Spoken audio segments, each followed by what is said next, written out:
We've talked quite a lot about this, and I don't think there's anything new that hasn't been discussed already. But what does help innovation? And when we did the study looking at social venture intermediaries, the organisations that support growing social innovation in the UK, when we asked them what they needed most, we did a survey of about 100 of them. The first thing everyone says is finance. We need better finance. And we'll talk a bit more about the work that we're doing with the European Commission in a minute around finance. But actually, after probing, people who are running their own social innovations need a lot more than the right kind of finance. Finance is important, but it's not really the only thing, particularly around the measurement point, but that talks to the finance. Incubators for promising models. There's networks of business incubators and the living labs that we've talked about all over Europe. But there are very few specific social innovation incubators. And one of the pieces of work that we're doing, or one of the proposals that we've just put into the European Commission with Jeff and others in the SIX network, is around how the Commission can support a network of incubators for social innovation across Europe to help some of the best ideas not only develop, but also grow them to scale and then help them become sustainable.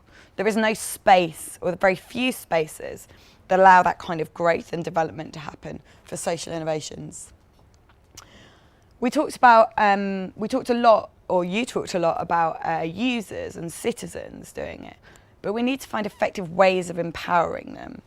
And it's not just about finding the ways of empowering citizens, it's about creating the space at the political level or the institutional levels that enable them to grow and develop their own solutions and their own ways of doing it. It's about adapting new technologies. And it's about cultivating innovators themselves, giving them the ability, giving them the confidence, equipping people so they feel like they can do it. We found that's quite a big part of the challenge. Okay, so whose job is it? We talked about this. Like, who does innovation belong to? Who should take responsibility for this? And in the point around co-creation and collaboration and bringing together of different sectors, we believe that it's the job of a lot of people, actually. And unless a lot of people at different levels of society take responsibility for this, we're never going to quite get there. So it's about leaders who visibly encourage and reward innovation in their organisations or in society. It's about networks like SIX and like many of the other ones around that connect people to speed up that process of learning, stopping us sitting at our desks, Googling around to try and find the best idea. It's about organisations. That's the point that Jeff said about organisations separating off a small part, whose department's responsibility is finding new ways and looking to the future. And Cisco, probably one of the best technology companies, if not one of the best global companies, just generally at doing that in terms of their think tank.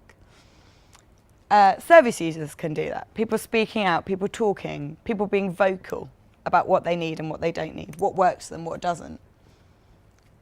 So everyone really can play a role in this. Everybody's doing it. That's a good reason to do something.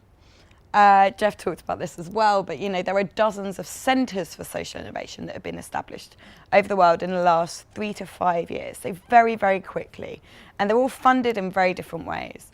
The Australian model is a really interesting one. They have a lot of funding from the federal government for 4 years, so it's a really sustainable model in terms of supporting innovation. But there's centres in Canada with joint funding from universities and family foundations, China, all over Europe, many centres for social innovation, which are all encouraging innovation in very different ways, from research to developing new ideas and supporting them to grow. There's the obvious Obama's Office of Social Innovation. Lots of businesses are starting to recognise this, so there are dozens of competitions from Dell to Hitachi to Intel who are all trying to develop new, or trying to nurture new ideas.